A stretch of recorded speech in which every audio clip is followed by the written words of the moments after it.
you want to raise your hand over here, and she'll get it and record it. So it's got some information that we need for the public record, and you're welcome to take time, and we'll have a special part of the meeting for that. So to start the meeting off, let's do an invocation. Council Member Snelson at the pledge of Council Member Millsap. Our Father in heaven, we're thankful for the opportunity we have to meet together tonight as a city council and members of the community. We ask for thy Spirit to be with us as we discuss the issues that are before us tonight. We pray that we can be guided by thee with our thoughts and comments, and keep thy Spirit here with us. And we say these things in the name of Jesus Christ. Amen. Amen. Amen. Will you please join me in the Pledge of Allegiance? I pledge pledge allegiance to the flag of the United States of America and to the republic for which it stands, one nation, under God, indivisible, with liberty and justice for all.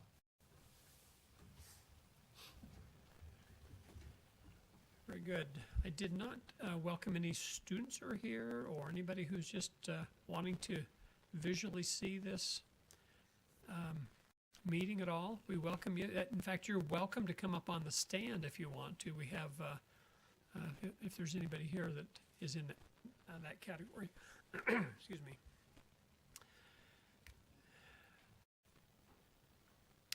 Okay, we'd like to have three ceremonial items on the agenda. First of all, I'll turn the time over to Emily Larson with the Art Museum. Oh, Kim, I'm so sorry. I'll make a motion to approve the meeting's agenda as written. I will second that. Those in favor say aye. Aye. Those opposed. I keep missing it, and you have to see my piece of paper, the typeset that she's got this in, so that I will not miss it, and I miss it regularly. So I guess you're going to have to make it bigger. Okay, Emily, we'll turn the time over to you.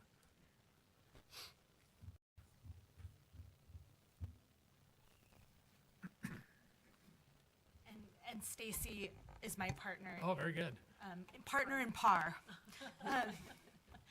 We are so excited to be here tonight. Well, we're kind of sad, but also excited. We're excited to honor the outgoing PAR board members, but sad that their time on the PAR board is ending. This was a really special group for the PAR board because they were the inaugural board for the PAR board that set the policies and procedures and everything. And we want to honor our friends that served on the PAR board. So we'll welcome them up. I think a few of them couldn't come, but we want to thank Sydney Condy.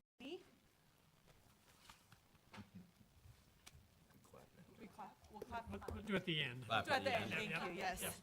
Not that this young lady would deserve not. Good, yes. And Lee Taylor.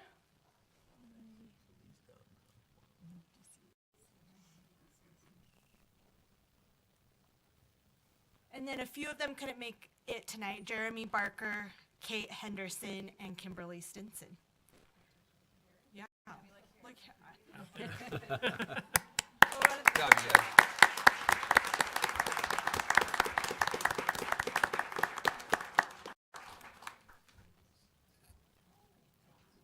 guys. Emily, could I just say a couple of things while Stacy's passing that out? So the PAR board was created 2 years ago under the direction of Mayor Packard, and we had a fantastic board. We had 17 board members initially on that board, and the mayor said, there's no way you're going to be able to do that with 17 board members. I just have to say that every one of those board members contributed phenomenally to the way the board was established, run, set up, and particularly how well they vetted the money that came in from the PAR tax and how it was distributed. So I'm very proud of that board, and these people that are going out are part of that board, and I really appreciate the time. Great, appreciate it. Good stuff. Thanks, you guys.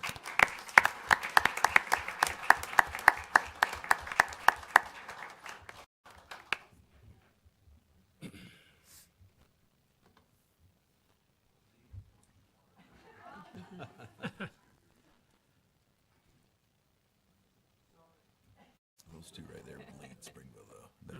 Yeah. So what Mike talked about was actually very true, and they have worked very efficiently in taking care of business. In fact, I love this group, or I love the group that was there. They I went to one par board meeting, I think, And we kicked you out. and I said, you know what, I really think that you ought to consider doing it this way. And they voted against me. And I loved it. I thought that was so wonderful. I was just so thrilled that they would really find a better way. And the way that they chose was a much better way than what I was proposing. So I just appreciate their tenacity and ability to get things done. So thank you. Okay, Dan, we would like to do some recognition for the library. Great, thanks, Mayor, City Council. It's a pleasure to stand before you. So I'd like to invite Kim Christensen to come stand next to me while I say some kind words. So a couple of months ago, Kim was informed that she was selected as one of 8 librarians nationwide to meet with author Jeff Kinney, who's famous for the Diary of a Wimpy Kid books. He also does cartoons. And so as part of her service to the teens and the youth in our community, and so as the reward for winning this achievement, she was able to go on an all-expenses paid trip to Boston to meet the author, to do some fun activities, tour the city, tour the Boston Public Library. And in addition to those fun activities, she was given some nice perks for our library, some books, some resources, swag bag, fun stuff like that. And so I think for us, it's just really cool to pause, take a moment to recognize the stuff that Kim has been doing over many years. I truly believe that this is not just a single thing that she's done, but many different actions that over the years have accumulated, and it was cool that another group was able to recognize these contributions. And so let me just make sure I'm not missing anything else. Oh yeah, it was really great to see recently that the Deseret News picked up this article, and they ran it in their newspaper and online. And I think that was linked in a recent social media post that the city ran. So if you haven't had a chance to read that, you should go ahead and read that. It was really nice. So yeah, just wanted to say that this is an honor for her individually as a librarian, for our library, and also the city of Springville. So please join me in showing appreciation for her hard work in this area.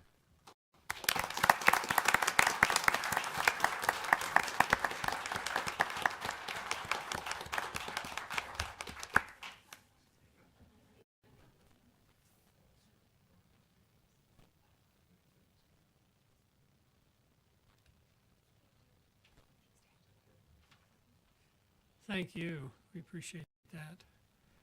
And finally, but not least, Chief Haight, if you would like to come up. Oh, there you are. Thank you, Mayor and Council. If I could have Chief Clinton and our Emergency Management Coordinator, Joanna Larson, join me at the podium. Just to set the stage for this, it may seem obvious to a lot of people, but firefighting, I've never been a firefighter, I've never fought a fire, but firefighting is an incredibly strenuous activity, very taxing physically. They're wearing very heavy gear, not really breathable, and they're at or near or entering a burning building. And so as a direct result, they get overtaxed, thirsty, hungry, and so there's a need. And we have a great organization in our city, the CERT, our Community Emergency Response Team. These are members of the community that volunteer to become trained in emergency response, to be helping hands and eyes and ears during an emergency. And they saw this need of the firefighters, and so they stepped up. We have developed a program now, so where members of the CERT team can receive additional training. So already on top of their CERT training, they've already gone through a multi-week program and taken a test and a practical exam. Now they're going to get additional training so they can respond to emergencies where the fire department is going to need some assistance. It's called rehabilitation. So it's basically to give them water, food, calories, whatever they need in order to, after the fire, or to continue fighting the fire. Correct me if I'm wrong. That's right. And it's, there's certain protocol you're supposed to follow to meet the NFPA standards. Obviously, when you go in, high stress, high heat, loss of fluids, blood pressures go up, and you got to replenish the electrolytes, get the blood pressures back down to where it's safe for them to go back in and fight fires. We have paramedics on scene that take care of that, but getting that trailer there on scene is the challenge, and that's where CERT has stepped up and volunteered to help us get that trailer to the scene. So like I said, we're building a program. One of our CERT members saw a need to, we need to have ice to keep the drinks cold, and so there's an organization called the Honor Network, and so they did a fundraiser for the program to buy an ice machine. And so they contacted the ice machine vendor, and they said, well, we'd like to donate that ice machine to the program. So now we have the ice machine plus also the money that they did for the fundraiser, the Honor Network did for the fundraiser to go towards the program. So I'm very excited about this program. Like I said, we're building the program. We had a call out in just the last couple of weeks. It was our first call out. It was, so we're working out some kinks, but it was absolutely successful. And the best part is that our CERT volunteers that are trained in this program were able to use their training, be able to get some satisfaction from being able to serve the community and serve the fire department. So it was a great opportunity. We're looking for more opportunities for them to serve and to use their training. So tonight we're going to recognize those people that have gone through this additional training to be on the rehabilitation team as CERT members. So we're going to call them up if they're here. We'd like to recognize them. The first is Denise Thompson. And Denise is the person that spearheaded this fundraiser for the ice machine.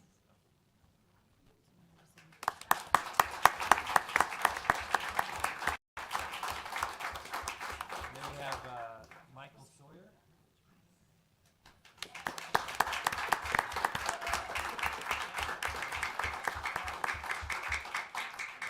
Stephen Boyd.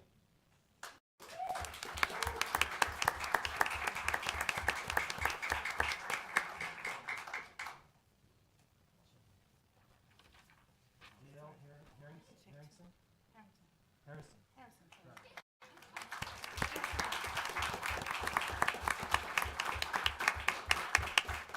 Okay, Dmitry Okhrimenko. David Witt.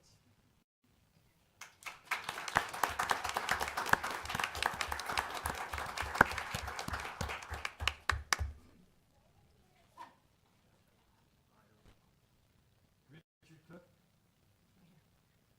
Okay. Kent Gibson. Kurt Beardall.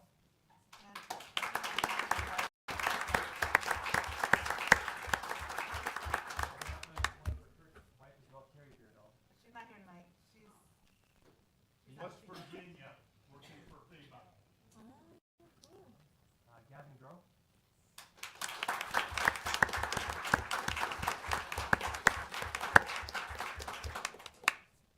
Emma Thompson.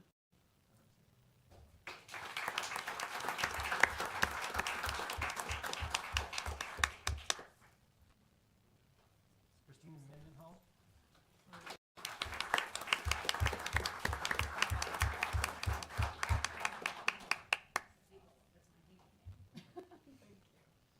Angie Hendrickson.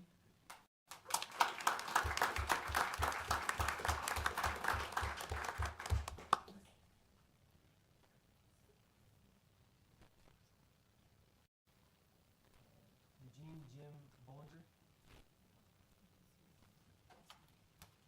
Catherine Harris.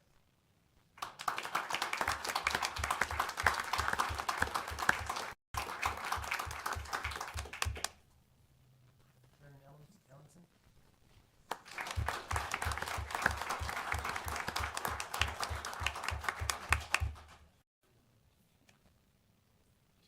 Donna Ferguson.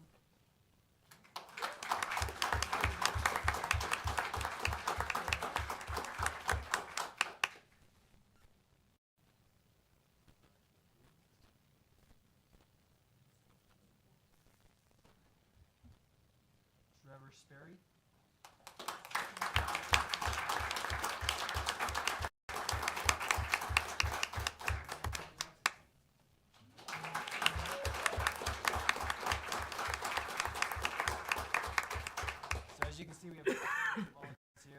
that are willing to step up and help us out. So that's awesome.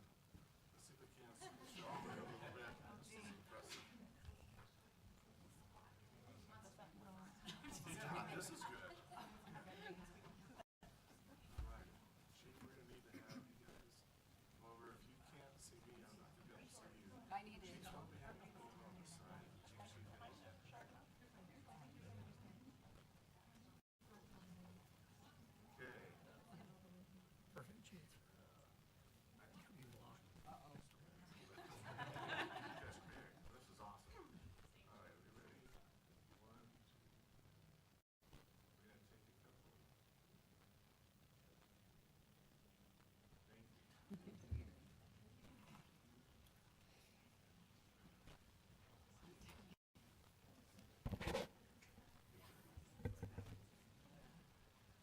Thank you very much. So I got one more Yeah, item. please. So Yeah. CERT would not exist without volunteers and leadership. And we have a CERT program coordinator. And that position, we'd filled the position, and then due to life circumstances, we needed to find somebody to take over that position. And so Mike Sawyer stepped up to the plate. And Mike is not a resident of Springville, but he certainly volunteers here and put in many, many hours for our CERT program here. He's a wealth of knowledge, an awesome guy, and great to be around. So he donated. Oh, okay. He has an excellent mustache. It rivals Chiefs Clinton's mustache. All right. So we wanted to honor Mike for all of the time and energy he's put into our program, and with sincere appreciation from all of us here at Springville City. Thanks for all you've done.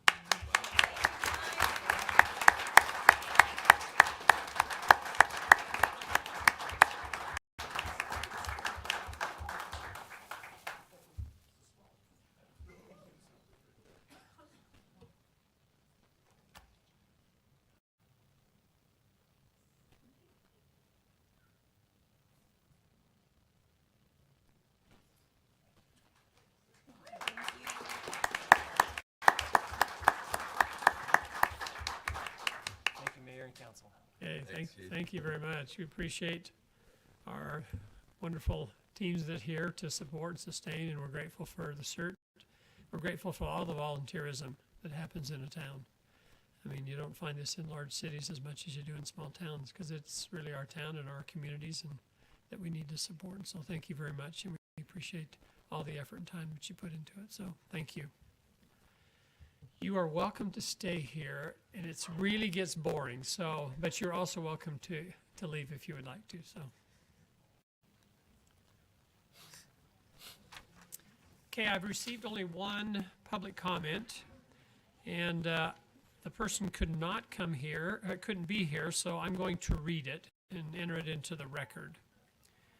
This is from a gentleman by the name of Greg Merton from American Fork. He said, Springville Senior Center Rifle Range. Our children have used this great resource. We have more children who want to use it again. The very thing that makes it appear to be a headache is the very reason it's so great. Small and close for children as they learn to use firearms. A proper upgrade and improvement dollars are always welcome.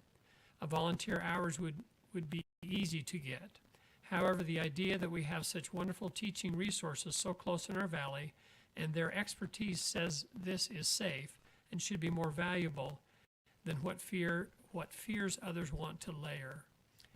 Do we want our children to learn in proper environment with repeated and regular hours of instruction? Of course. That range is not meant to serve larger issues. It is perfect for youth learning valuable lessons. So do you want to kind of bring people up to date in relationship to? Yes, our facilities director there in the back, he has reached out and figured out some different costs for bringing it up to date to meet today's standards. We've also looked at a number of different options. We are planning to do a work session. I believe will probably be July 2nd. We're shooting for to come back and talk to the council about the different options and where we are on that. And I would just add that it might be good to make sure we get it advertised so people can come Yes. and be able We have been, I haven't directly been, but our risk manager, Christina Westover, and Scott Sensenbauer, they've both been in contact with the people that have been working at the range and everything else. So Very we'll good. make sure we get people here. Okay, sounds good. Okay, we have 2 items on the consent agenda. Is there any question on the consent agenda? I'll motion that we approve the consent agenda as written. Okay, I have a motion. Do I have a second? I will second that. Okay, it's a roll call vote. Mike? Yes. Mindy? Yes. Craig? Yes. Logan? Yes. Very good.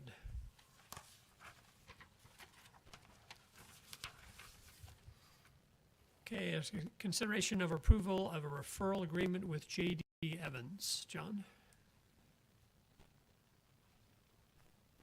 Thank you, Mayor and Council. It's actually a deferral agreement. I think there's just a misprint on that first letter, so I do apologize for that.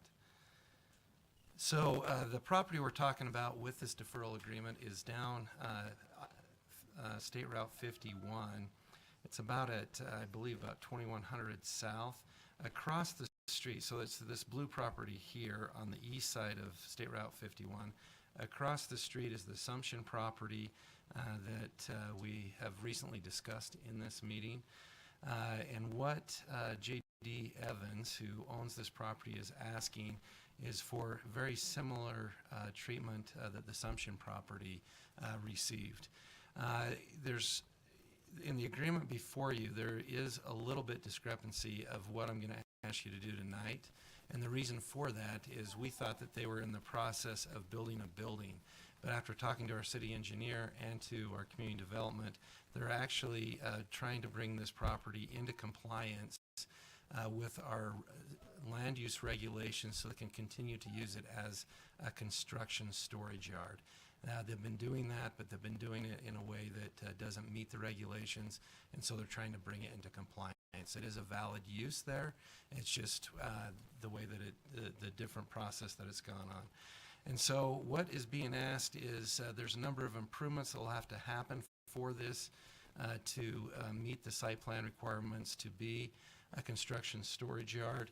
Particularly the things that are being asked to defer at this time is right now it needs to be brought up to a 12-inch water line in front of the property.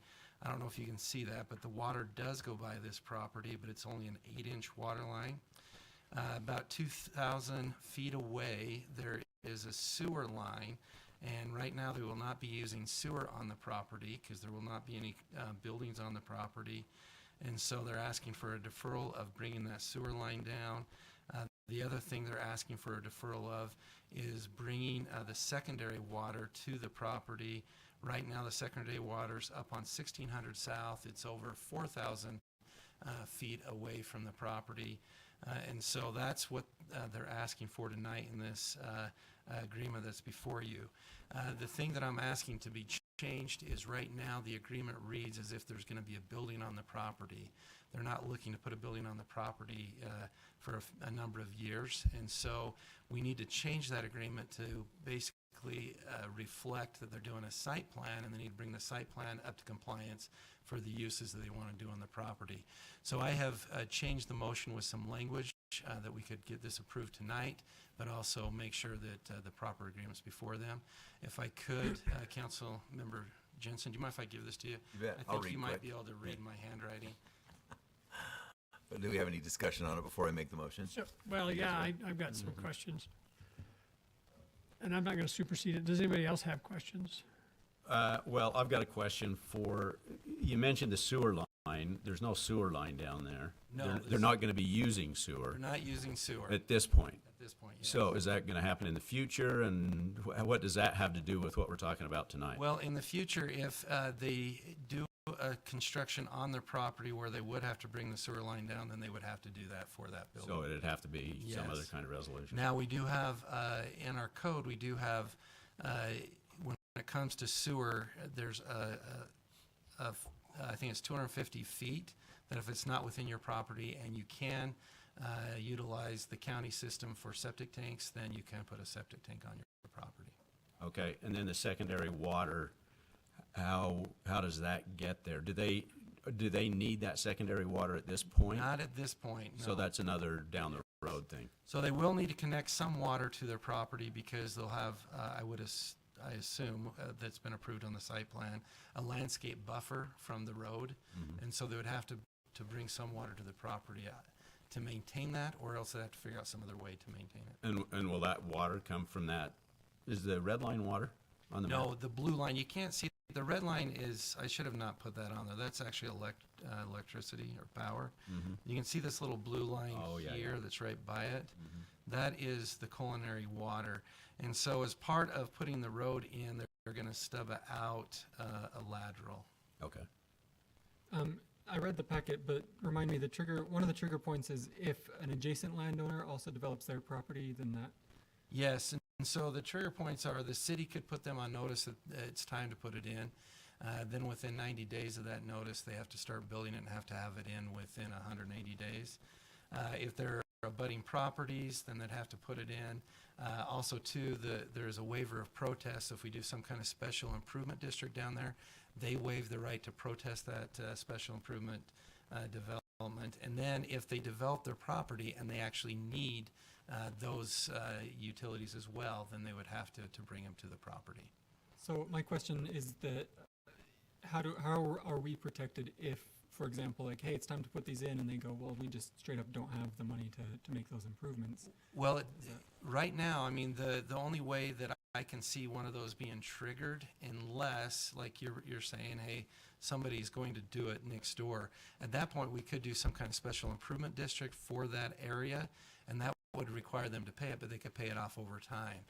The other thing, too, if they're going to do something on their property that triggers it, then you would assume that they have taken those costs into account. Okay. So my question, Beardy's clarification, this is only on improvements. Yes. It's not a zone change. No zone change at Oh, all. I misunderstood. So, No. okay. Right now, that they can utilize the properties within this zone for a construction storage yard. And so that's what it would be, is pipes, equipment, things like that. Okay, very good. Is this zone then currently light industrial? It is, yes.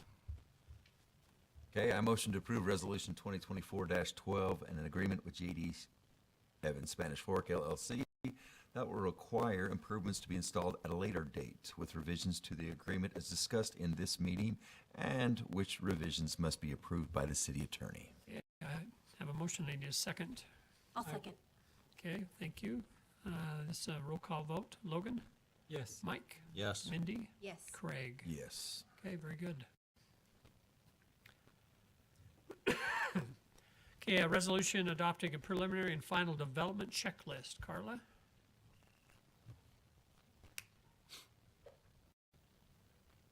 We have treats for anybody who stays to the end. Staff count. Staff care. All right, Mayor, Council, thank you for the opportunity. So, this came to light in one of our internal development review committee meetings, that we needed to get something moving so that the city was protected and had the information available to developers that they needed to have. If you'll remember back in December, some of you were not yet on the council, but we adopted the changes that were mandated by the state for the residential subdivision regulations, Title 14 of our code. So we adopted those changes, and as part of those changes, we removed the detailed lists in our code of what was required in an application, mainly for simplification of the code, and we didn't feel that requirements on a application were appropriate to be in the code.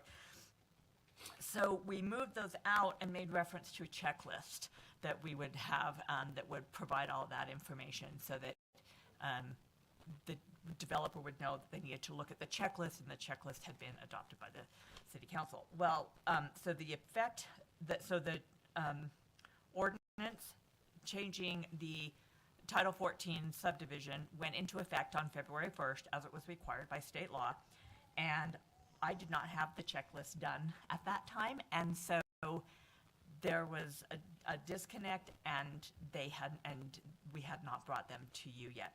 So under the guidance of our legal team and Troy, we put together pending legislation. Part of the delay came from the fact that both power and engineering have been updating their specs, their standards and specification manuals, sorry for the jargon, and we did not have those caught up as to what would be required on these application checklists. And so now we will have this pending resolution that will allow us, we're meeting this week as part of internal DRC to get those checklists up to date, everybody on the same page, get all the same information. Power has been doing a lot of work that we should be making the developer do. And so, we've made those changes. And Jason and his team have been great to update all of this as well. So this pending legislation will cover us while we get these lists formally adopted. They will be going before Planning Commission for their recommendation on Tuesday, and then that recommendation will come back to you, and we'll get that scheduled with Kim as soon as we can. Any questions Okay, or clarifications? questions for Carla? Okay, I'll entertain a motion then.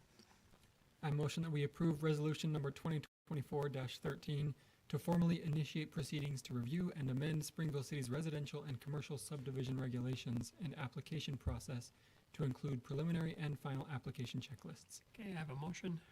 I'll second. It's a roll call vote. Mindy? Yes. Mike? Yes. Greg? Yes. Logan? Yes. Okay, very good.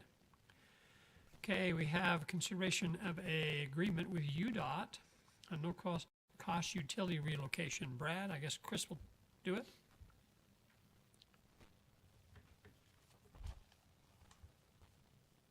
You got a rotator cuff thing, Chris, or what? I'll do it one-handed at that. No, I had a labral tear, so close, but I'll bring up PowerPoint. But as you're, I'm sure, aware, there is an ongoing project with UDOT for the 1600 South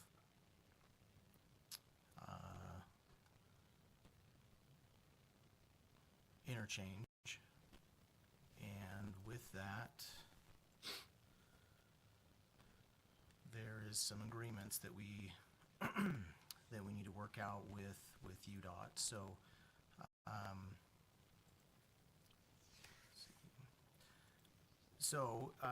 currently they're working on the realigning our frontage road of 1950 West. This had been was phase one of this project, and they demoed the old Nickel-Cadia, is that what it is? Nickel-Cadia building, and they've been preparing to build up the on-ramp that'll go there.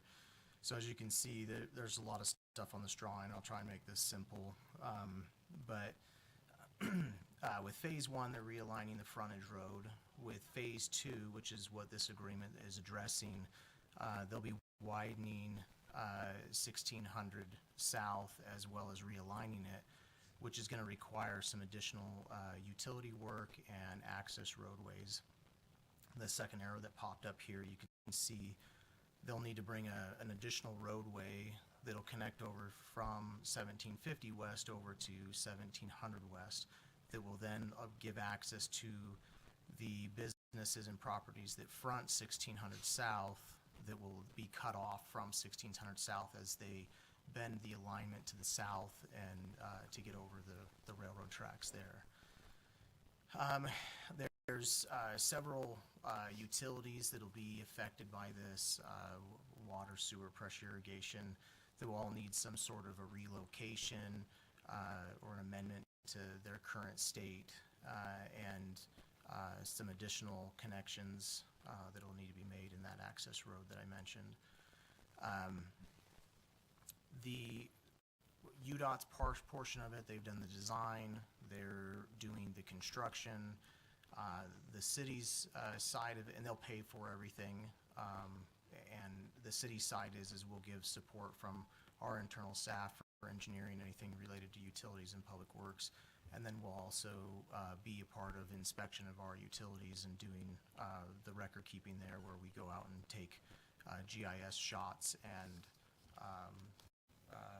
keep track of where those utilities are. So pretty simple agreement, but basically, in summary, that we agree to work with them on this project. They'll front the money and the construction portion of it, and will be a support in that. Any questions? So we're just support, no funding will have to be. No funding, unless there was a betterment that came up. Then maybe there could be an amendment made. There is some provisions in the agreement in such a case that we would then further negotiate what that might be. But based on the given plans that we've seen and reviewed, and just the relocations that they need to do, they've agreed to pay for all of those costs associated with that. And the reason it comes here is because it's a resolution. Is that correct?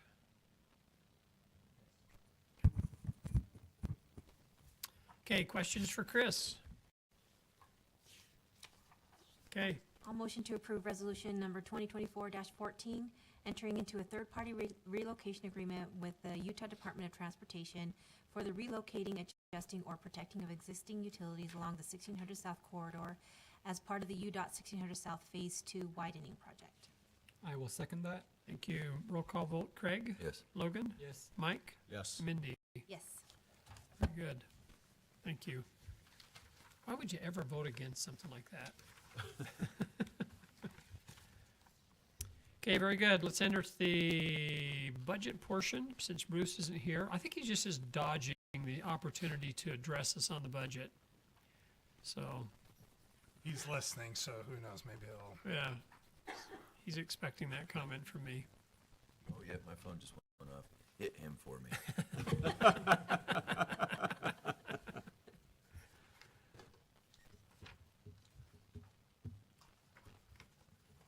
It's like I may have not pulled up the correct budget.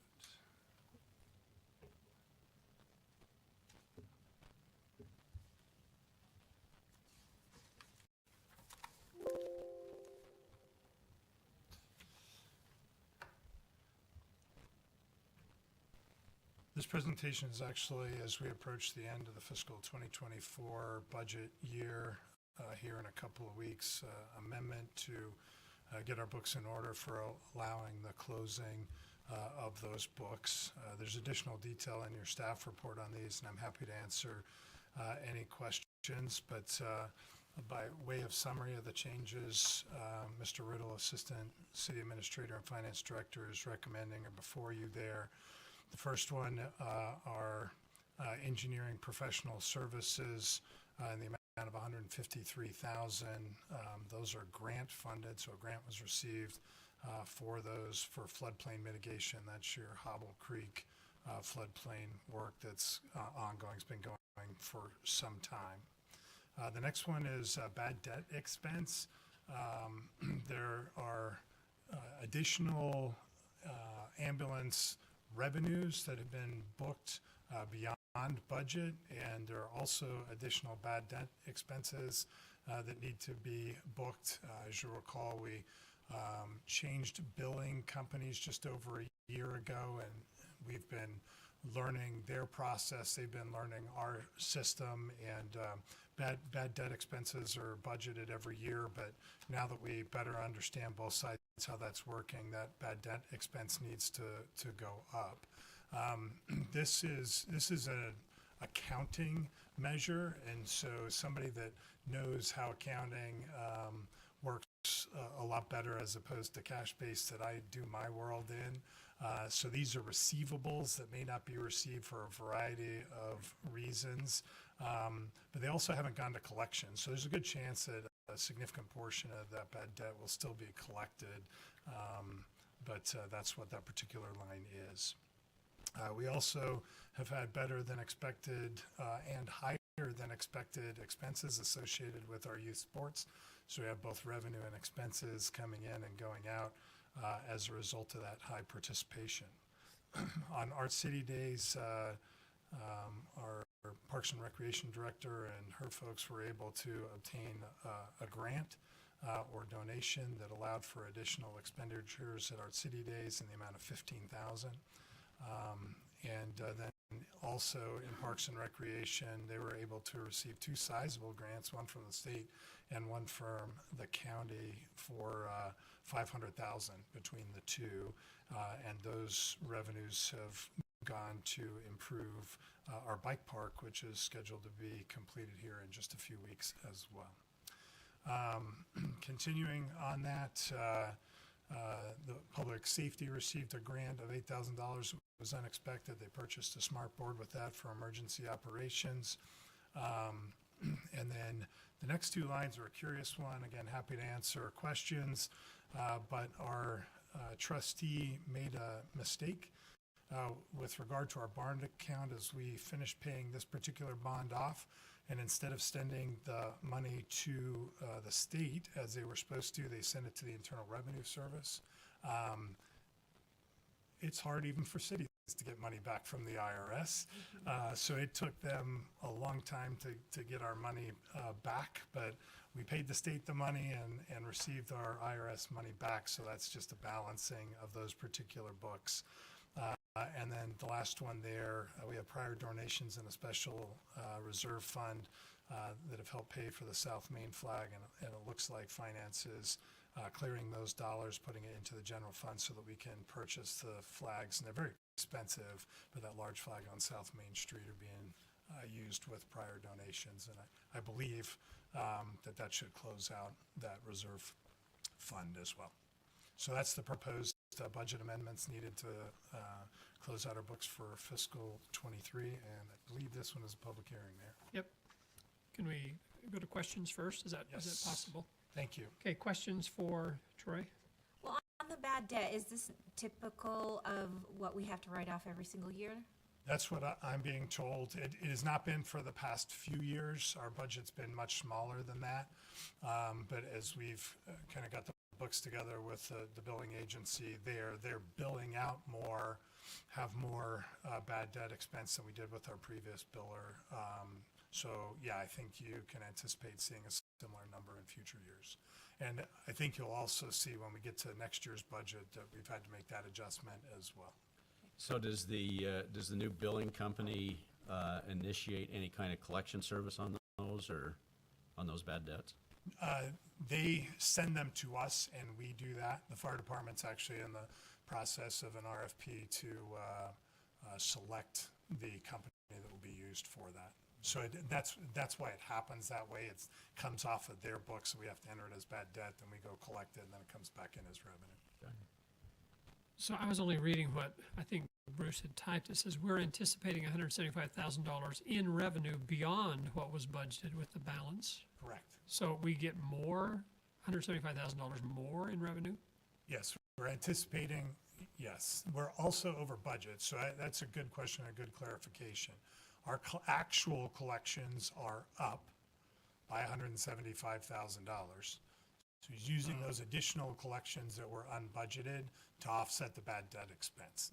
I think that's the more correct accounting answer that I'm not good at. Okay. Does that make better sense? Yep, absolutely. Thank you. So, and then by way of clarity, Bruce did just check me, and you'll see at the top here, that was my mistake.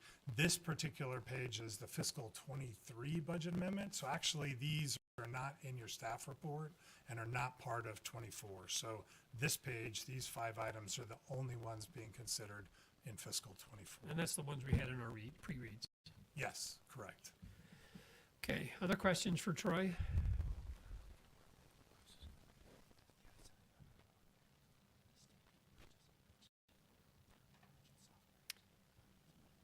I think there's some negotiating going on. I'm not quite sure. Yeah, well, he's saying that Bruce had another one to add some additional revenue and expense. Yeah, well, yeah, so that would be not on this one. So I think we're good. And if not, from what he was saying, I think we have enough budget capacity that we can solve his problem, even if it's not in next budget year. Okay, very So good. I think this is good. I was just curious, that flag replacement, how often do we replace that South Main flag? Stacy, do you know?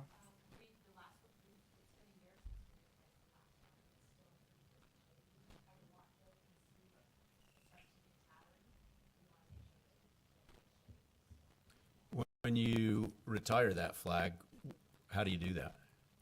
What's the process?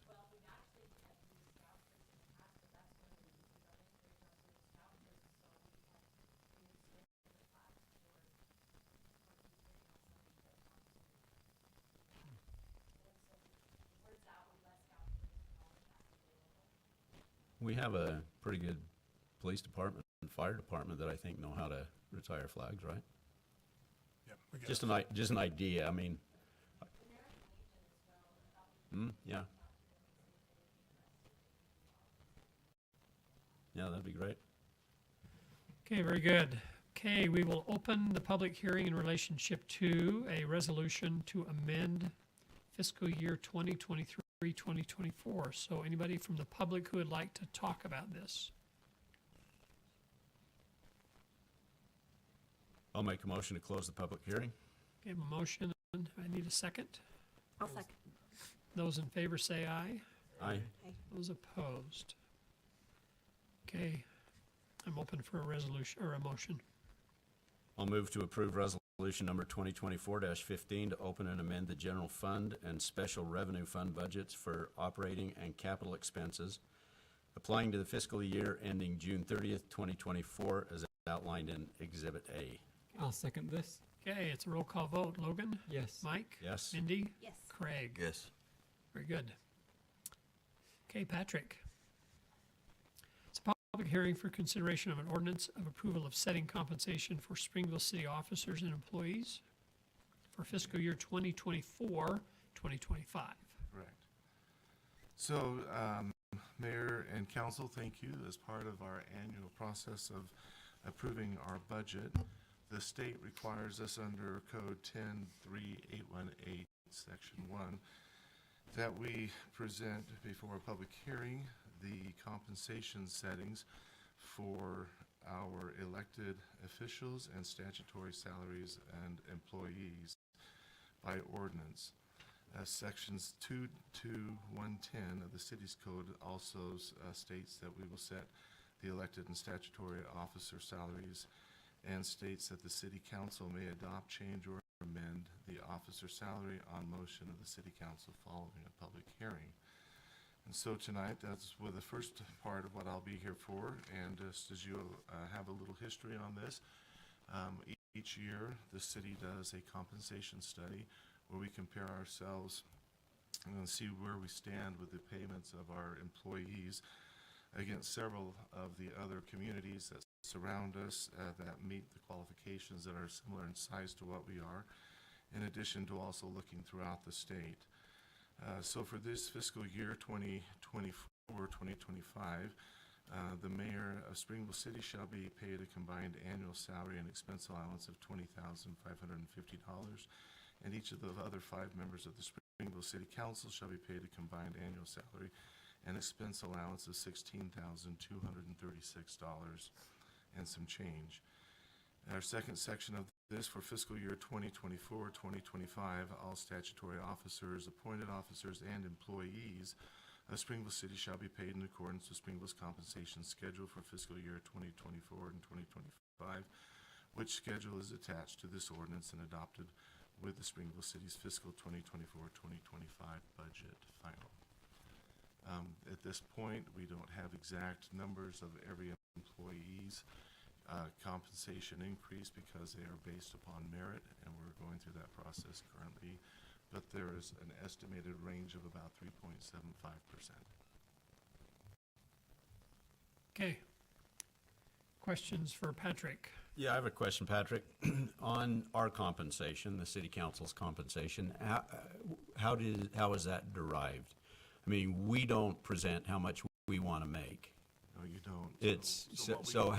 How does staff come up with that amount? So we come back when we do some looking and checking with the other cities and other municipalities around we kind of take a look at what the average amount is of their increases, and that's where we came up with yours, which is a 3% this year. Patrick, I can say it's slightly different. We do a review of others, but the way this was set many, many years ago, I'd have to go look how long the resolution ago was passed. There's a resolution on the books that says that the city council's pay is increased by the average amount of a city employee, and whatever the number was 10 or so years ago of $13,000 for a city council member has just been increased by 1 or 3 or 4% or 0 per year based upon what every other city employee got. Okay, that makes sense. Okay, other, Change that if you wanted, Mike. I'm just saying. We could. Say, free. it's okay with me. Okay, questions for Patrick? We do open this for a public hearing. Right. Yeah, maybe one more comment on that, to what that is, but it's a good one. I mean, the city council members didn't want to vote on pay increase, which is understandable, which is why the resolution was put in place. Since, yeah, other cities have, but since that time, you now have this new requirement to post what you're actually making.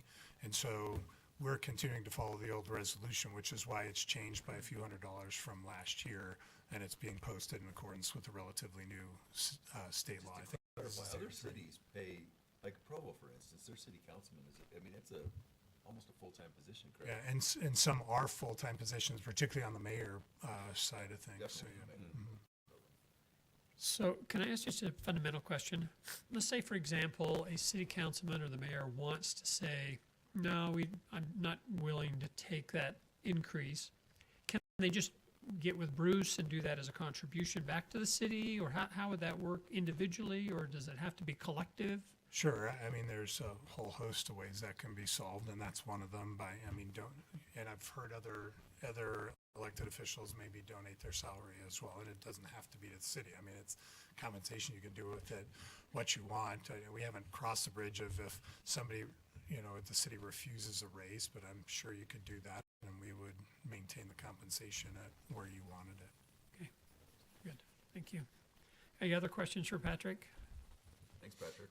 Thank you. Okay, we'll open this up for a public hearing for comment. Anyone that would, from the public who would like to speak to this?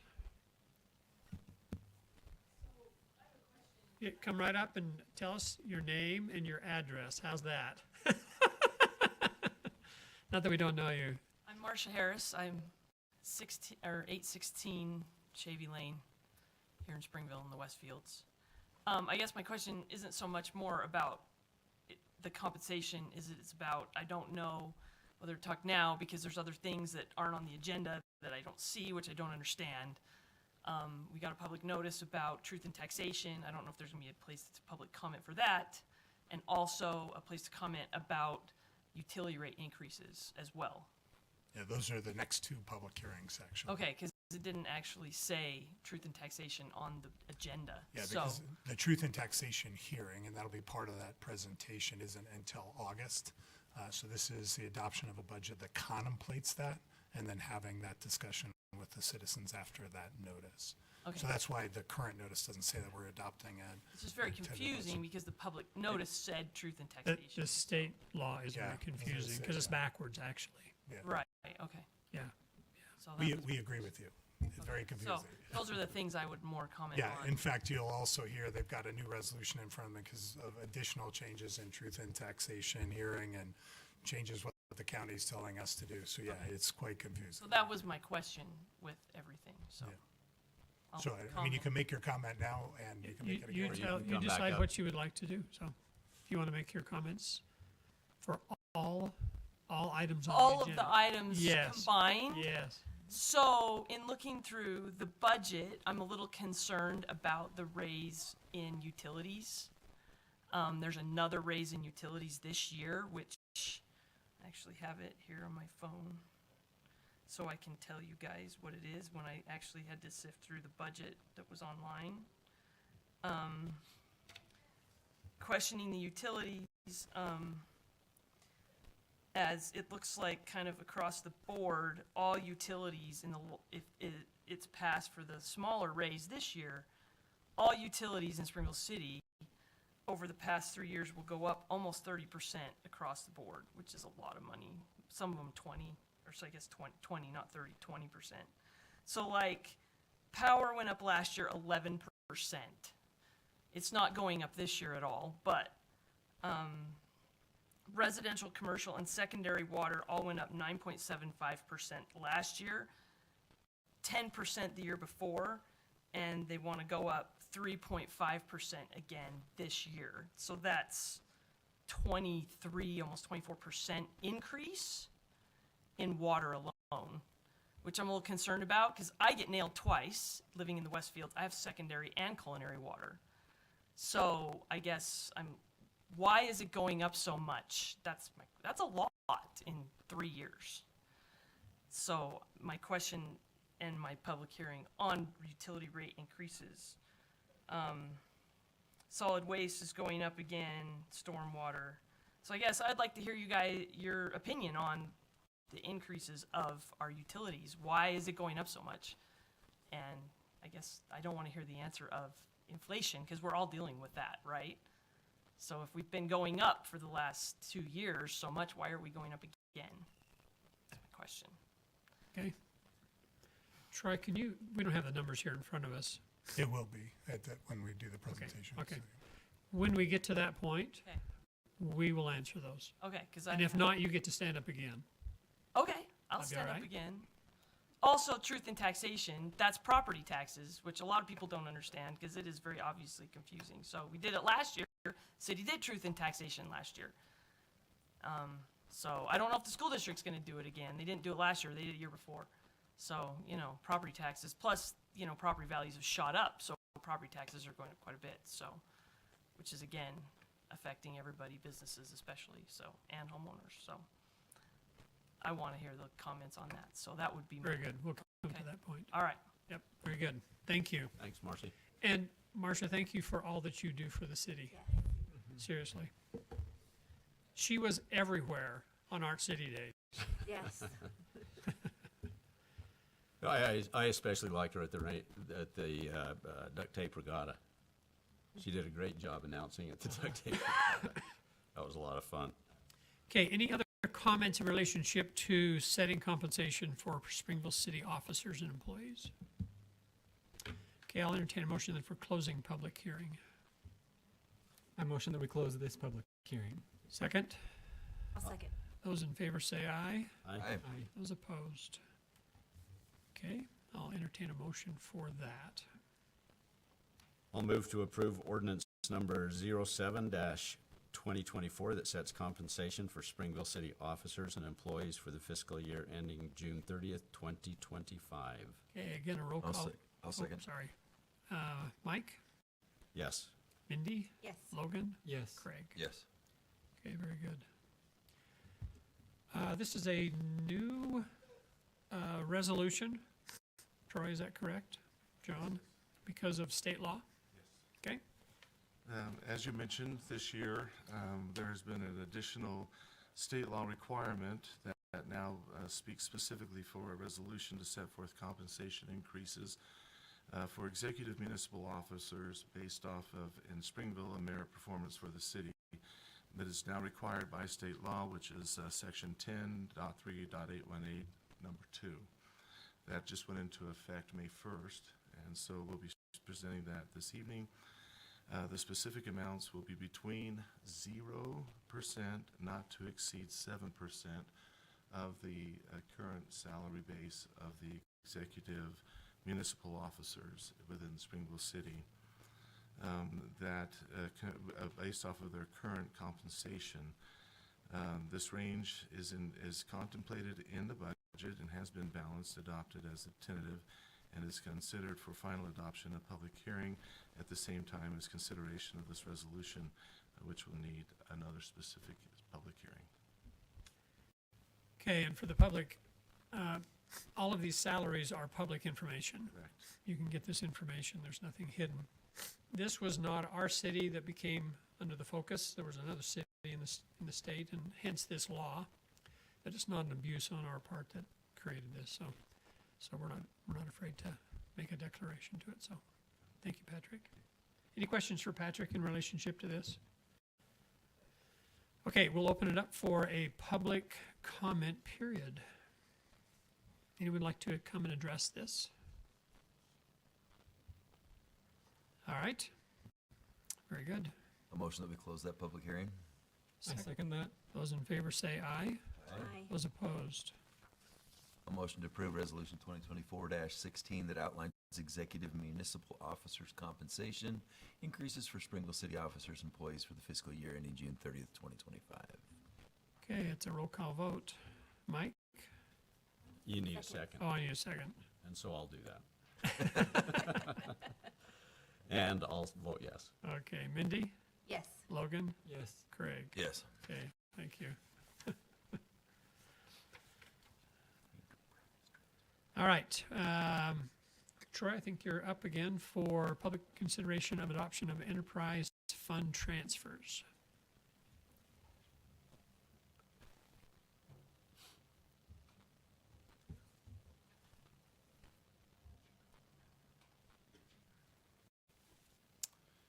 Okay, Mayor and Council, thank you. This is, these are continuing in relatively new public hearings required by the state.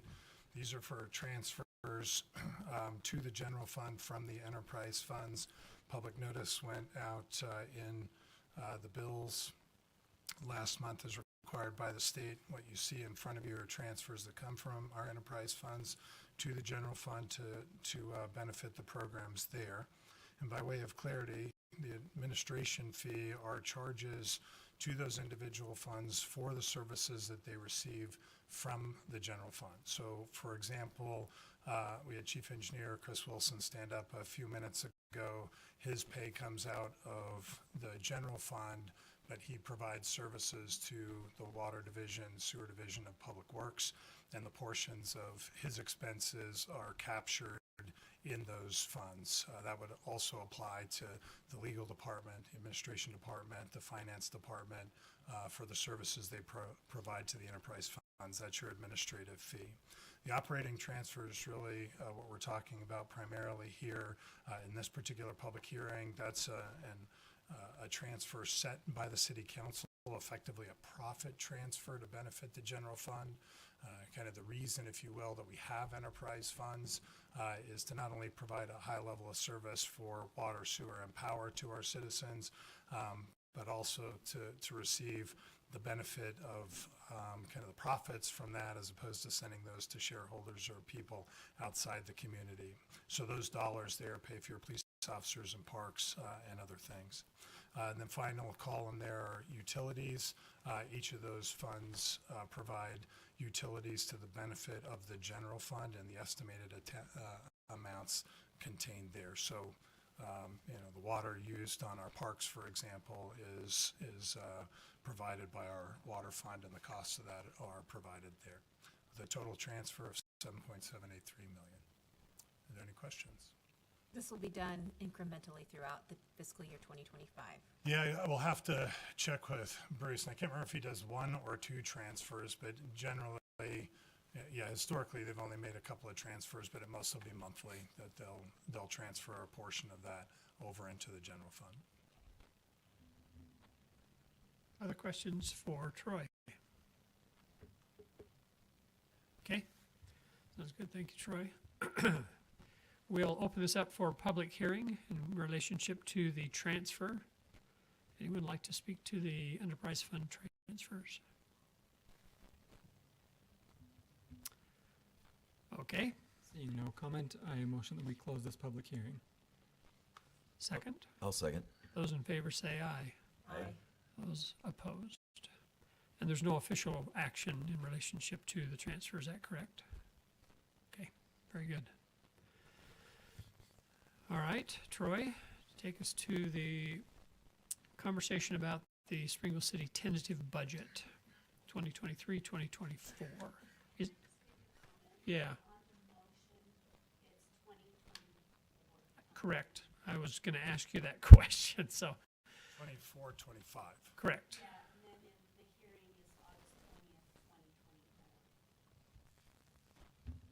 Oh, yeah.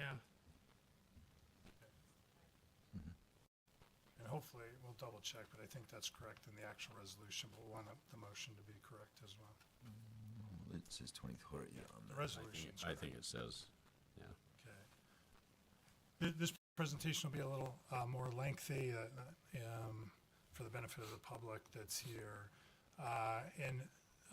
This process started actually really in December of last year. It involved the council starting in January with a budget meeting, an extensive budget meeting where priorities and direction from the council was received. The budget was then built with the significant assistance of the directors through February and March. There was yet another budget meeting with the council in April, and a tentative budget adopted in May. And we're here in July still to do a tentative budget with truth and taxation questions out there, and we'll work our way through each of those issues and answer your questions along the way. Can I just make a comment at this point, Troy? So there have been a few comments about the city budget and, you know, how much it is, and like Marcy pointed out, the utility fee increases and things. All these budget meetings that we have before this final vote are open public meetings, and they are posted. The public's welcome to come. In fact, we would appreciate public input on them to give us some information about what the public wants. We don't get that very often. So I'd just like to make a note to the public to please contact us about budget issues prior to the vote, and during that process, that December, April, May process while we're going through this would be very helpful. Yeah, for priority setting, absolutely. In terms of the state process, your May meeting published the budget in whole so they could see all 200 pages at the same time. And the public hearing is for them to give comment on it tonight. So I think, I think in my experience, the council showed remarkable response to citizens that have brought questions to them and incorporated those in the process, and more would be appreciated, absolutely. You know, we start obviously with an economic outlook, and we received a presentation from a consultant in our work session before here, and it was interesting to hear his comments on the state budget and kind of how the state budget unfolded during the legislative session a few months ago. And in many respects, I feel that the city budget kind of went forward in the same direction, where we've had years with kind of remarkable growth for a variety of reasons over the past couple of years, and now we've kind of settled down to something kind of normal in terms of growth of the city budget over the course of the long term, but it feels so much tighter. By the same token, the state was anticipating for many months of their preparation that there may even be a reduction in state budgets, as did the city. And really, the Utah Economic Council report talks about that. Their outlook for the coming year is unsettled normalcy, where you just, nothing kind of feels normal, but in reality, it is. Whether that's inflation or interest rates or things going on in construction, they're just kind of moving around in different directions, and that obviously provides challenge to budgeting. By the same token, the state has a ton of very positive buffers from economic movement in terms of growth in the communities and good employers over there and good financial reserves. And these factors played a part in our budgeting. So at a very high level and a glance, I'll go into some detail here. The general fund budget is now over $40 million and up 3.9% over last year. And the total city budgets are $117 million. This is slightly off. You can see in the new resolution that was placed on the desk there, Bruce was doing some final changes last night, and it sets it $117,413,000, down a little bit from last year. You know, kind of how can they be up and down? A huge portion of the city budget are capital improvement projects, and as we plan for large projects in the future, sometimes we're doing one, sometimes we're saving for another, and that causes both the general fund to be up or down and the total city budgets to be up or down as different projects happen. On the general fund side, we held off on a lot of road maintenance with Google Fiber coming through town so that we could cover up their work. So you have a huge amount of road projects in the general fund this year. Last year, as a different example, we spent a lot of money on power generation, and this year that project's wrapping up. And so you have those moving around a little bit. The City Council in January focused heavily on core services and police in particular in this case, and their budget is up 6% and fully funded the things that the council talked about. We did add 2.8 full-time equivalent positions. You'll see later almost all of those are part-time positions being added, just under 1% of our workforce increasing this year in line with the growth of the community.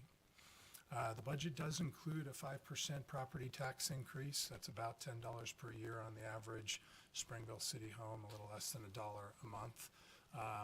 And again, we'll come back to this, I believe, later in the presentation, but last year, after extensive discussion, the council gave direction to do small inflationary property tax increases,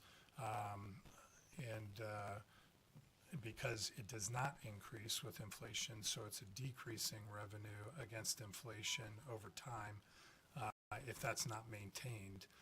Interestingly, when everything settled last year, even with truth in taxation, our property tax rate decreased. So the city could say our taxes went down last year.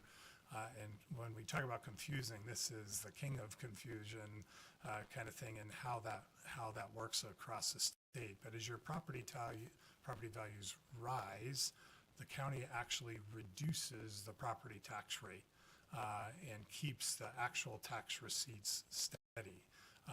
So whenever you buy a home or build a home, those property taxes for all of them, but definitely for the city one, remain the same over time unless the county or the city proactively through truth in taxation raises taxes. So we may talk a little more about that in a future slide, but happy to answer more questions on that because it is very confusing.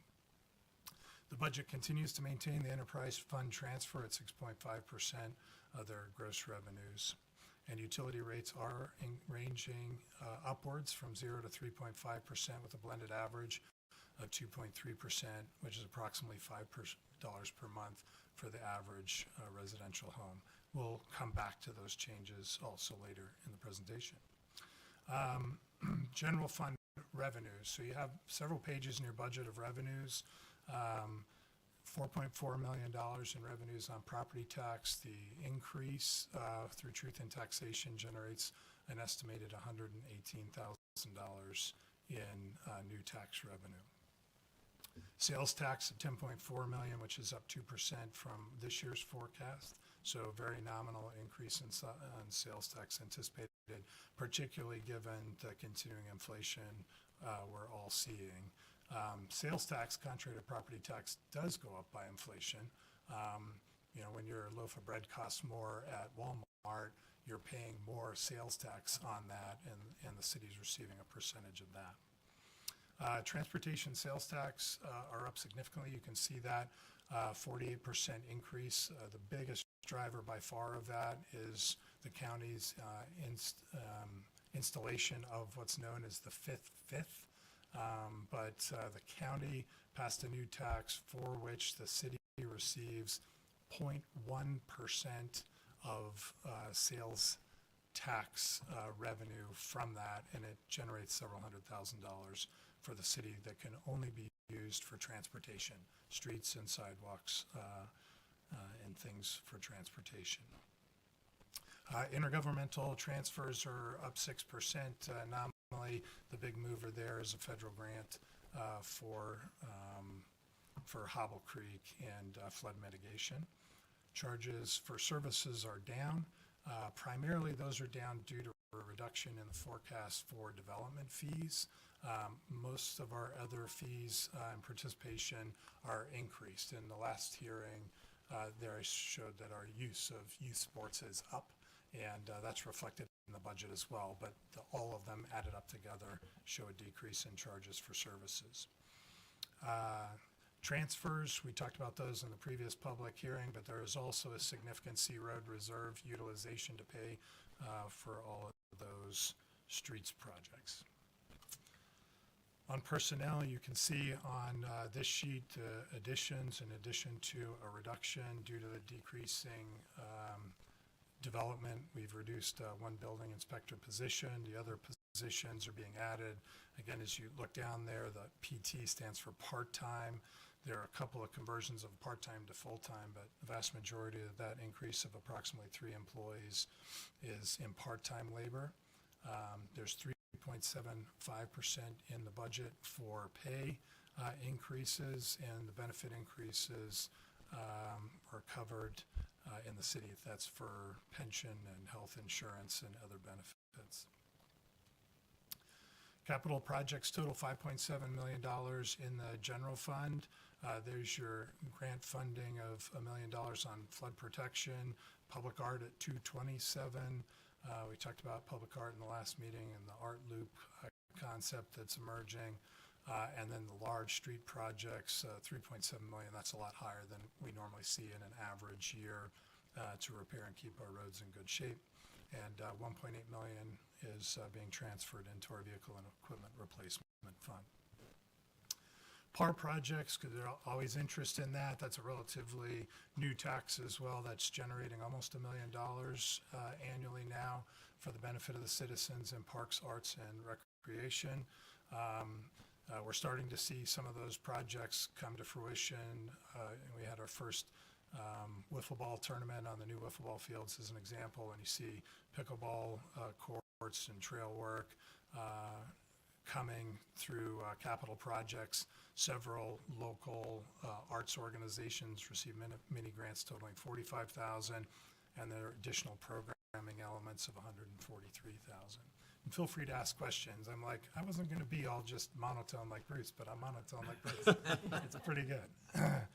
So here's the rates, and we can slow down here to talk a little bit about rates over the past 10 plus years and where and when changes have occurred. And as noted, 23 and 24 on those inflationary years did show big increases associated with that.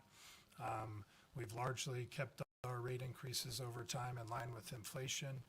We believe we have service levels set appropriately and funding set appropriately to maintain the excellent service levels we have, but it does require us to keep up with our costs.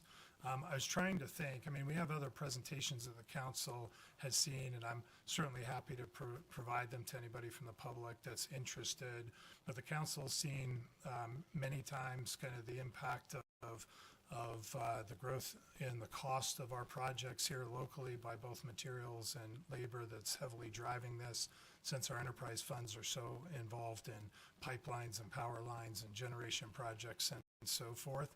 But then I'm also pleased to say, and we don't ever use our own studies on this, Provo and Orem repeatedly are posting comparative rates showing Springville either at the bottom or one or two cities off the bottom of rates. Even with these rate increases, you still have in Springville City the cheapest rates overall in the county. Troy, since you took a break right there, I'm going to butt in for a minute. Mm-hmm. As you were talking about all this, you mentioned service levels. Can you explain what service levels are for the benefit of those here, the public that's here, and those that are listening that might not know what that is? Yeah, I mean, service levels can mean a whole bunch of different things potentially, but for us in the city, we try and narrow down core components of what we're providing to ensure that we are able to provide the services that we've historically provided. So if we use, say, water, for example, one of the service levels we have is 50 pounds of pressure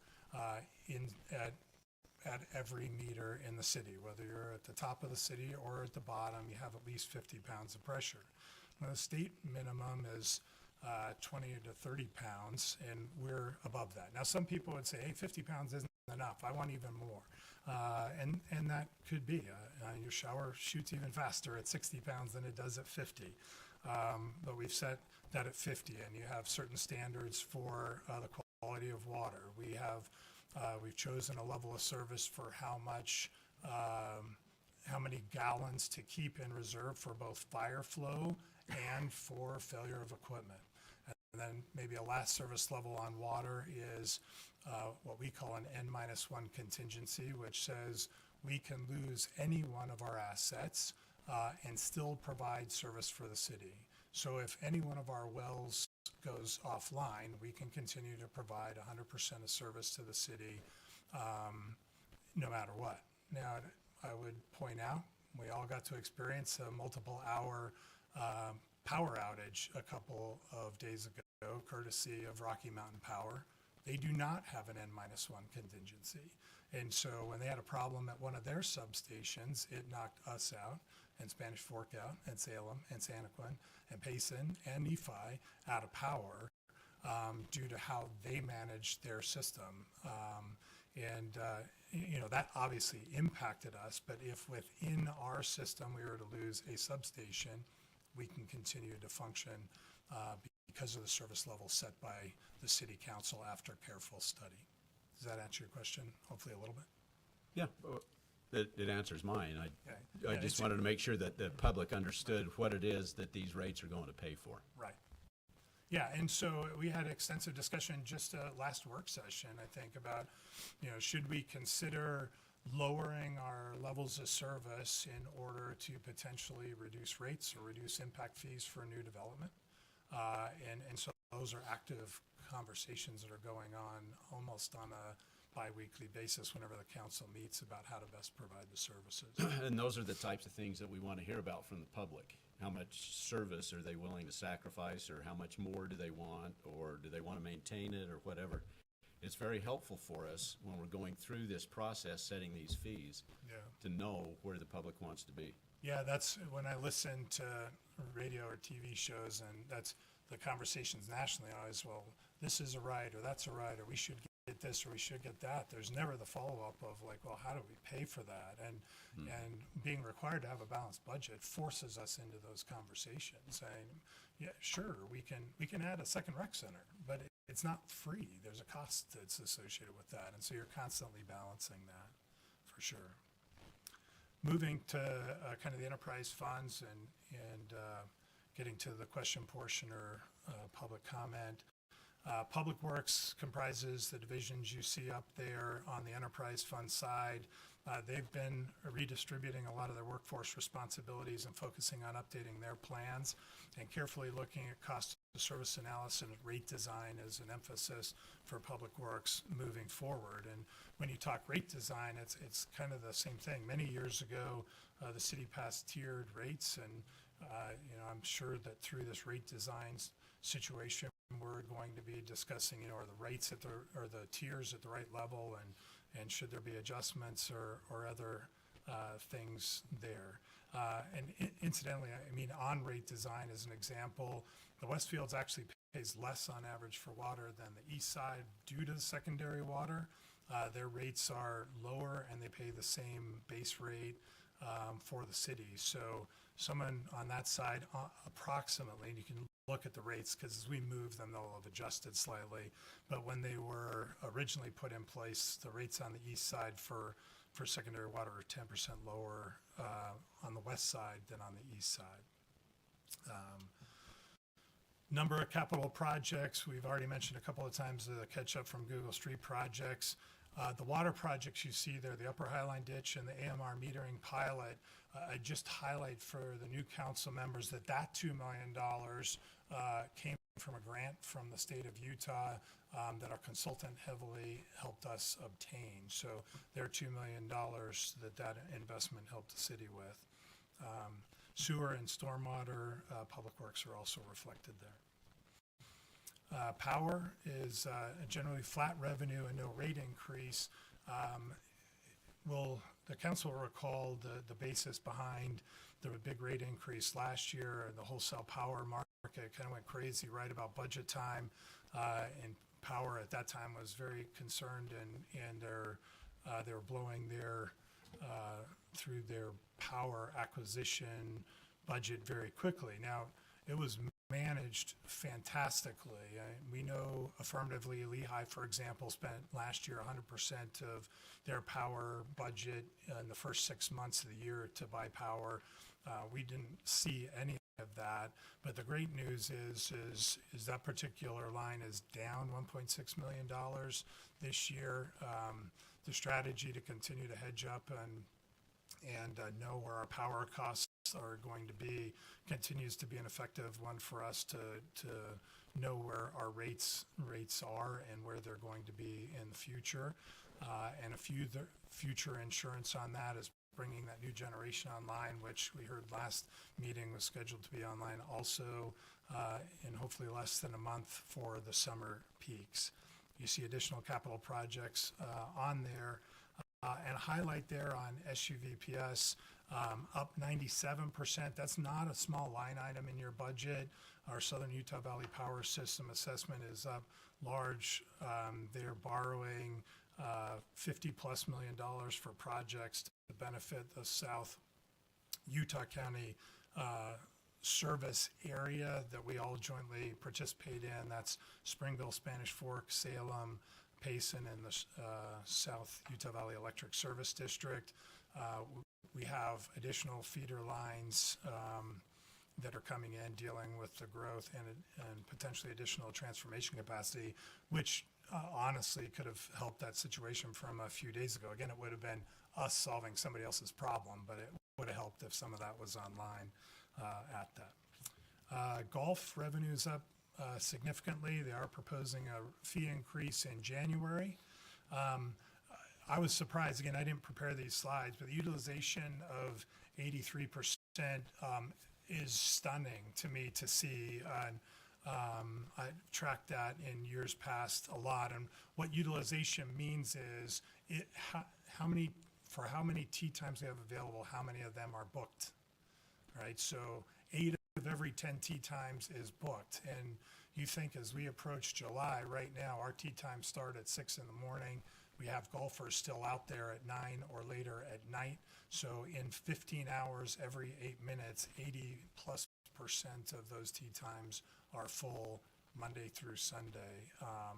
So the golf course is getting golfers out. That's amazing. That's resulting obviously in the ability to do some capital projects, which are heavily needed up there as we have aging infrastructure and bridges and cart paths and maintenance sheds that need addressing. They're starting to address those with revenues coming in. And just a couple of slides to go and we're done. Since your tentative budget was adopted, there are a couple of changes. At our tentative budget meeting, there were 2 instructions given by the City Council. One was to fund the Main Street corridor improvements in association with the anticipated Allen's Block development. Those are there.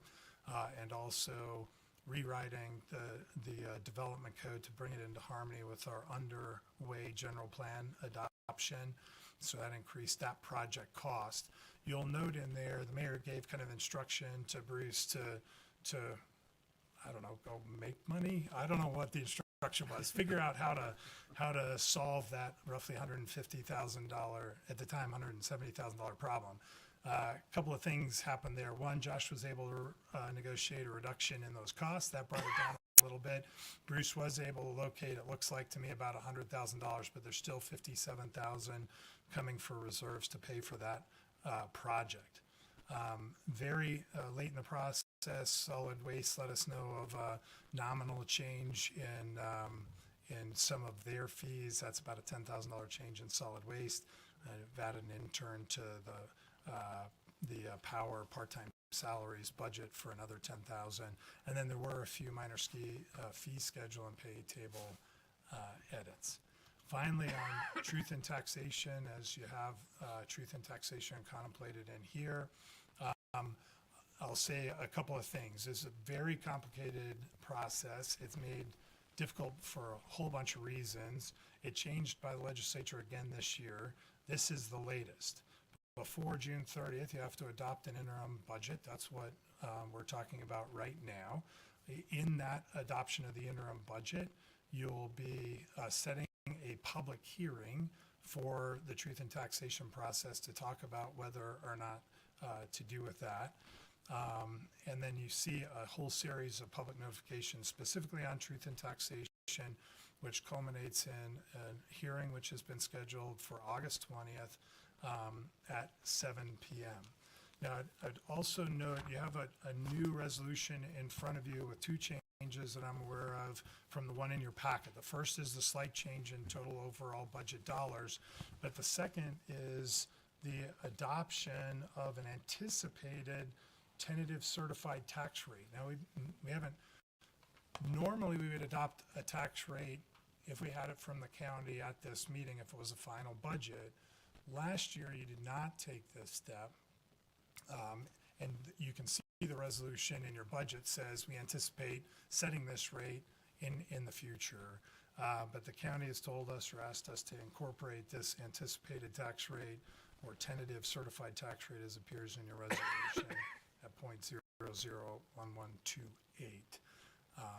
So that is the presentation. Happy to answer any questions. Okay, questions for Troy?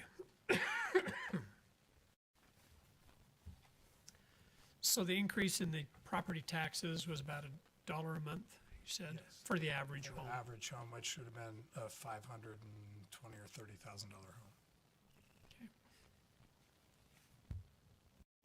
Okay, no questions? All right, very good.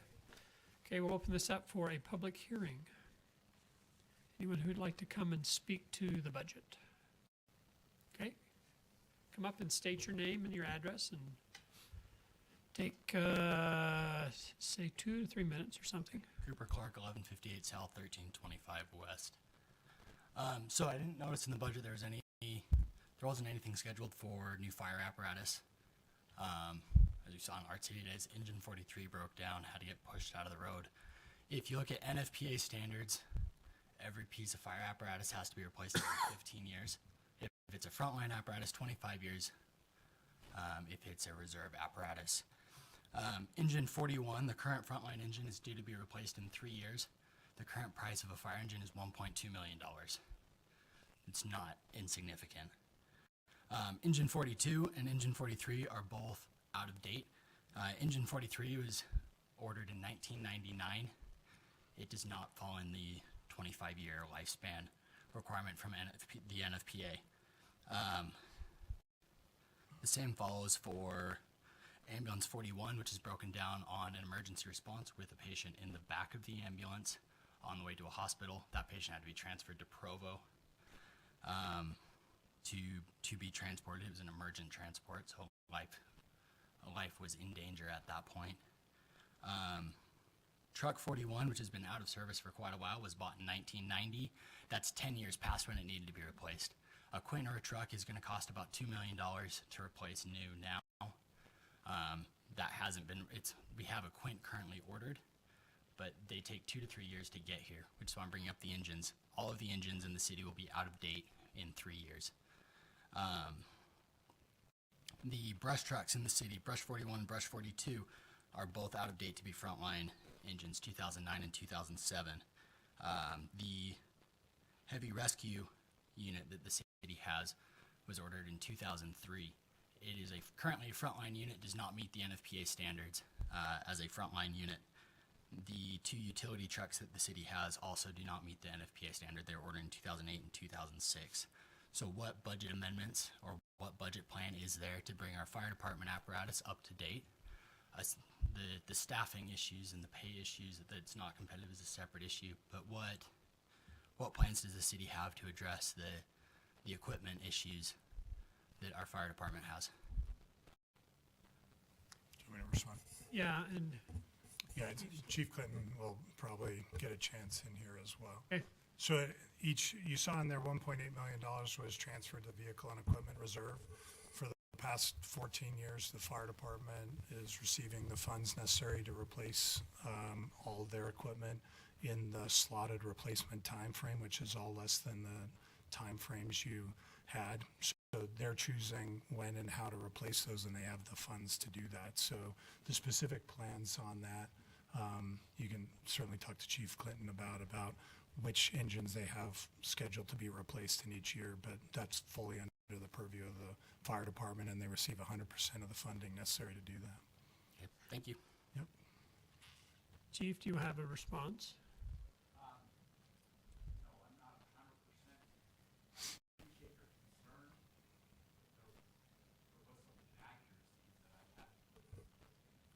Okay.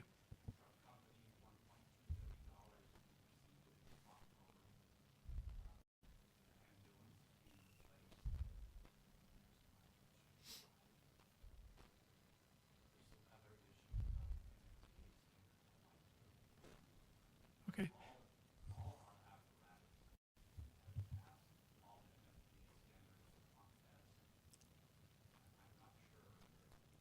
Well, what I would suggest is this gentleman just get between the two of you and kind of work through what his issues are.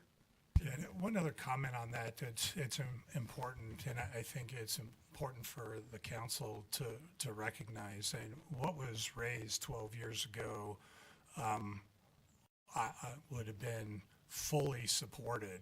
In other words, we were not doing what was needed a decade ago to take care of our equipment. For the past 12 plus years, every city council has been fully supportive of funding 100% of the dollars necessary to replace the critical equipment we have across the community. Now, to be absolutely clear, that wasn't pre-funded. So the fire department has had to juggle and determine how to best spend those dollars as we have ramped into that process over time. Now, if you look at the police department, for example, they have some vehicles that last 15 years, but their patrol cars have a 7-year turnover. So we've been in place long enough for the fleet to fully turn over and to fully fund what's happening within that. But we're not at 25 years, which is what's necessary to fully fund 100% of the fire equipment. They're getting the benefit of resale, they're getting the benefit of interest as well within it, but they are having to make difficult decisions about which pieces of equipment to replace.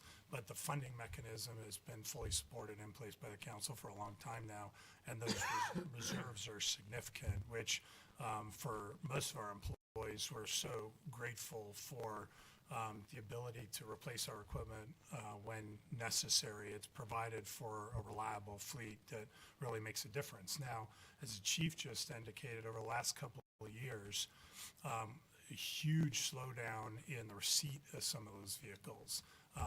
The Quint that was mentioned, or a ladder truck, for those of us that don't know, kind of thing, a big piece of apparatus with a ladder that goes up and sprays water on things. That's 20 plus, how many months to get that? It's been over 2 years, or right at 2 years from order to receipt. You see, hopefully, 2 new garbage trucks on the streets. Those took just under 2 years to get a garbage truck in. So yeah, there's probably some bridge time now in terms of order to receipt, but the funding source has been great. Yeah. Yeah.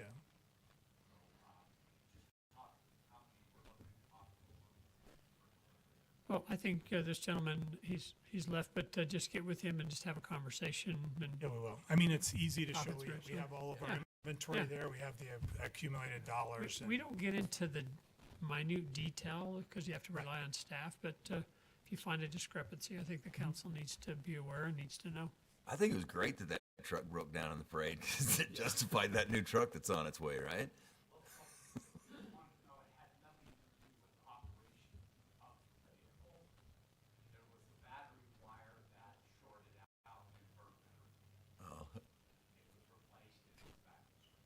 Okay, sounds good. And everybody had fun. It was pushing that fun. off. I know. It was great Everybody had pictures, fun pushing community that off. involvement. Okay, others who would like to talk. Okay, you're welcome to come up and again, state your name and your address in the city. Amy Brockbank, 1162 West, 1325 South. I just have maybe a couple observations in regards to the transparency of our city budget and Mr. Snelson's comment about not having more public people in other meetings until like the numbers come out or whatever. So Spanish Fork City, their budget outline is 111 pages. Each organization, like each department has line by line items. It's very easy to read. I'm not part of Spanish Fork, but you can look up all the city budgets online. Springville Cities is like 300 and something pages, like 9 pages, and it's very confusing to read. It's very hard to find the information that you need. It's lots of charts, lots of words. It's not itemized as clearly as Spanish Fork has done. And so I think as a citizen, it's hard for us to understand like what is actually being taxed and what isn't. I mean, I understand that cost of living and taxes need to go up and improvements need to happen and stuff, but I think the conversation, it feels as a citizen that everything is smoke and mirrors a little bit because things are hidden and not like on full display for people. And I'm sure the information's in there, but when we see a line item that says like administrative expenses are going up 68.7%, like we don't know what that means. Like that may mean your salaries, it may not mean, you know what I'm saying? Like that's what is confusing. And so, and then the gentleman that talked about like the different trucks and stuff, I know for a fact that our homeowners insurance policy has gone up the last 2 years because Springville City hasn't had a ladder truck because it according to our homeowners policy, it is more of a risk because we live in a 2-story house. And so another fire department from further away, the response time goes up, increases because Springville City doesn't have that truck. So there's different things that end up happening because of things that the city's waiting on a truck, which as a citizen I would love to have known, like the truck was coming instead of Springville City doesn't have one. So that's just my 2 cents. Well, I think your observations are well founded. So we'll get with Bruce and see if we can make things a little bit more, seem to be more transparent. We try to be very transparent. And I would just echo Mike's comments is that we welcome the opportunity for citizens to come and be part of the, I hate to use the word sausage making, but it's just the process of putting all this stuff together. And it's important for you to feel like that you can say things. It's a little disheartening, to be frank with you, to have a budget and have no one there as we're trying to work through it, and then you change the dog tag fees from whatever $5 to $7, and there's hundreds of people coming out. So this is just so significant in the city itself, and so any input that you can give, we welcome it. It doesn't mean that we'll agree with it, but we don't agree here as a group. And that process starts very early on, and so we just encourage you to do it. One other idea, and I probably shouldn't say this, but I just would like to be able to talk a little bit about to the city through some podcasts in relationship to how the power works, what happens with it, and we can go through the fire and when things are going to be coming in so that the citizens have a little bit better awareness of it and get that message out. So we totally appreciate your comments. Thank you for coming and doing that. You mentioned Spanish Fork City and their budget. Is that budget easier for you to see and understand and view? No, it's okay. It's okay. We can take a look at it. I'm just wondering from your standpoint if it's easier to see. Come up here to the mic so that it can be recorded. So, sorry. Each department has a page. So their whole budget is, I mean, even if their budget doesn't take the whole page, and everything is line itemed. So it says like what's going to, like salaries or whatever. Everything is line itemed, and then as you go through, you can see like all the years too. So there's like all the data is there, but everything is line itemed. So if you want to look at Parks and Rec, like the table of index, you just know like it's on this page. There's not a lot of words, which I'm sure like the words are useful to someone in Springville, but as a citizen trying to find like what is what, transparency just looks more like Spanish Fork is a high priority, where Springville it looks like it's buried in the information.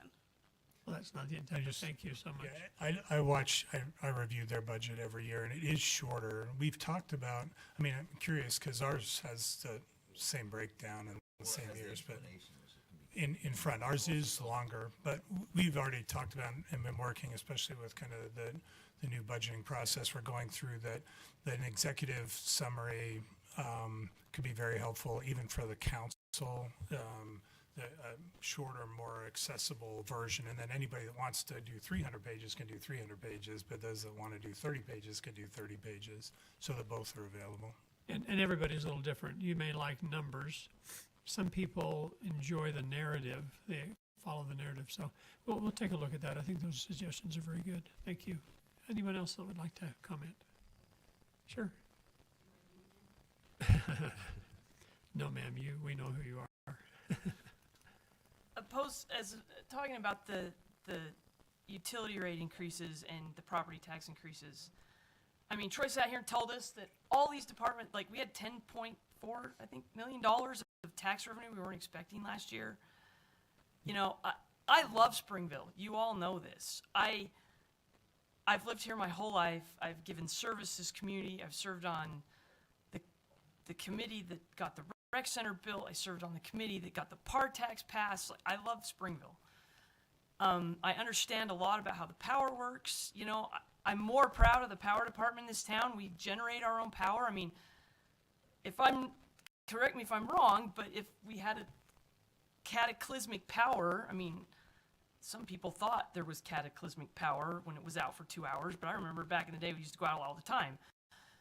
But if, say, we're out, I mean, technically Springville has the capability to generate power, it can't power the whole city, but you could power parts of the city at different times as a rolling thing, probably to keep people's fridges cold. I mean, that's what I understand, you know, having our own power generation facility, you know, which came about, I believe, because of Stouffer's to keep their freezers on. You know, that's an awesome thing, and I am totally for having increases to help keep that stuff, but we've already have a lot of that in place. I mean, if you told me, okay, we're going to raise power costs because we're going to get a new generator or we're going to do this, I would have no problem with that. But to have, like, say, hey, my utilities are going up all the time for the last 2-3 years, and there's just, it's inflation, that one's a little harder to understand. Because, yeah, we're all inflation. I'm all hurting. I live in the West.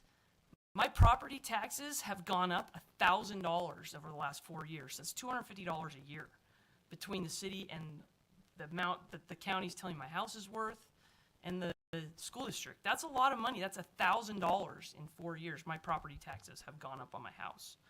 I wish I got my proportionate share of what the school district does, so.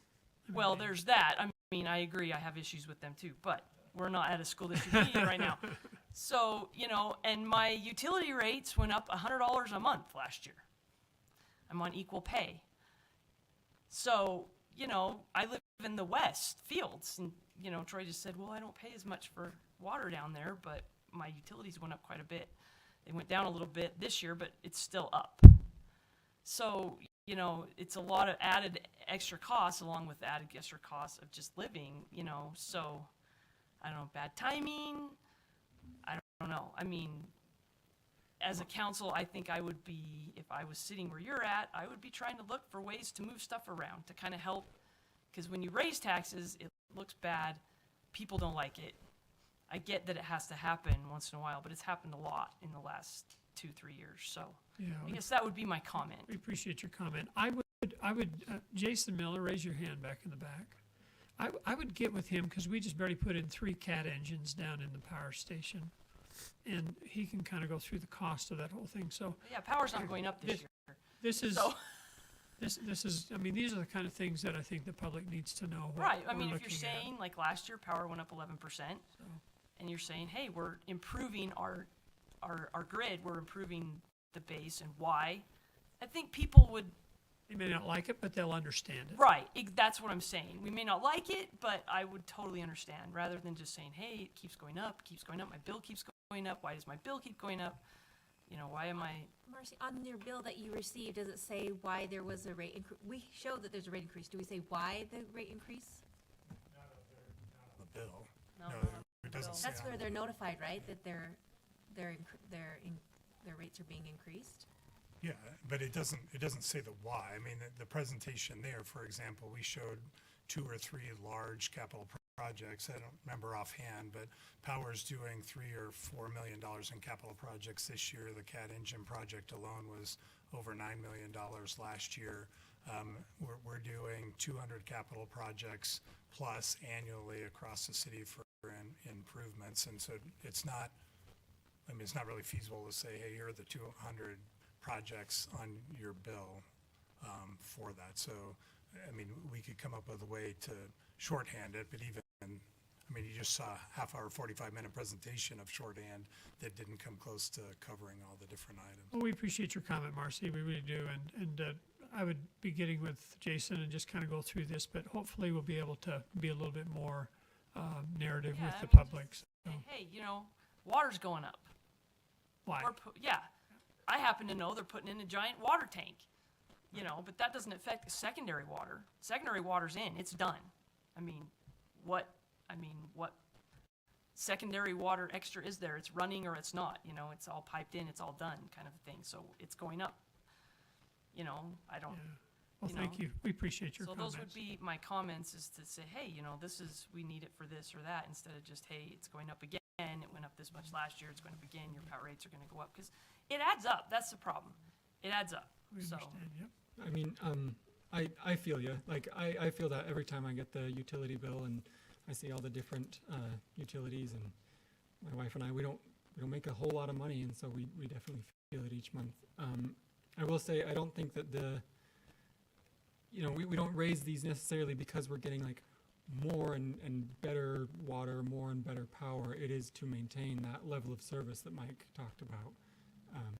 You know, in order to. Right, I get that, like, And I know you understand that probably better than a lot of people in the town. so, you know, it's just been a lot in the last couple of years. It's a lot, 10% across the board, pretty much, so, on all the rates, so, Okay, thank you. anyway, thanks.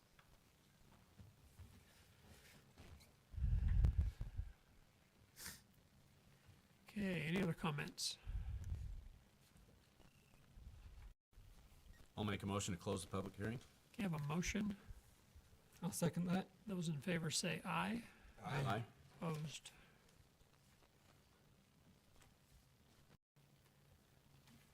Well, Okay, is there a new one we're supposed to read? Has anybody I got that? entertain a motion or not a motion, For the so. budget.